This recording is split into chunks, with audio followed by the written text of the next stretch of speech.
Hey guys, and welcome back to Battlefront Updates, and a video where I wanted to go over the different gameplay changes introduced in the Death Star patch.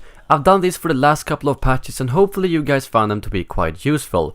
This time around there's not as many gameplay changes in game, but it's more about the customization that I talked about in another video. But the biggest thing they've changed is the traits. First and foremost, you can actually choose a trait unique to a specific hand, which is very helpful. But on top of that, they have also remade every single trait currently in the game and made them all a lot more balanced. In short, we can say that they've removed the OP trait level 3 rewards, and now all 3 levels gives you the same bonus, but just with a higher number the higher trait level you get. They have however added the random power-up feature for all traits. So if you are at trait level 3, you will have a chance to get a power-up with each kill, no matter what trait you have equipped. Let's take a quick look at all the traits and what bonus they give you now. The Bodyguard now reduces the damage you take from all sources and not just explosives. Survivalist is quite similar to before and still reduces the time it takes for you to regenerate your health. Scout is quite different compared to before, and at trait level 1 your blaster won't show up on the radar. At level 2 your sprinting won't show up on the radar, and at trait level 3 you will actually jam all enemies' radars the same way the trip mine does. So Scout still has a fairly similar effect compared to before.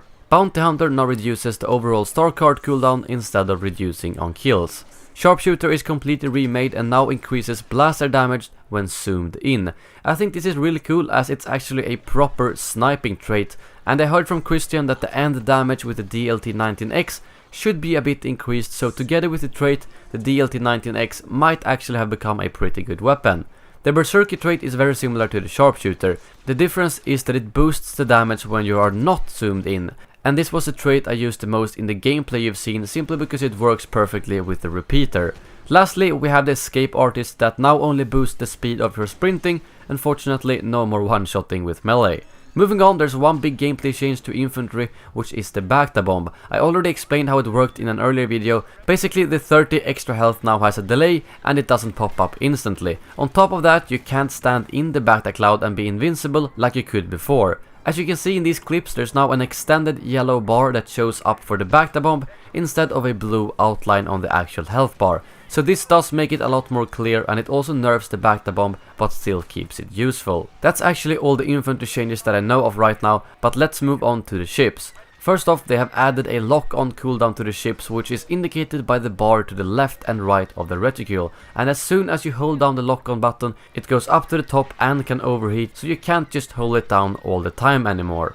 Moving on, the TIE Interceptor now has a laser barrage ability, which basically increases your damage output while it is activated, and I personally thought it was a bit better than the old torpedo. Vader's TIE Advanced also has this barrage ability. The A-Wing no longer has a shield but instead has a speed boost, and the speed boost for all ships that have one now has a lot shorter cooldown, so it will actually help out quite a bit. But that wraps up all the gameplay changes that I know of right now and that I experienced at the capture event. There may be some more small things that I wasn't told about, but I will update you if that is the case. Thank you very much for watching, and as always, may the Force be with you.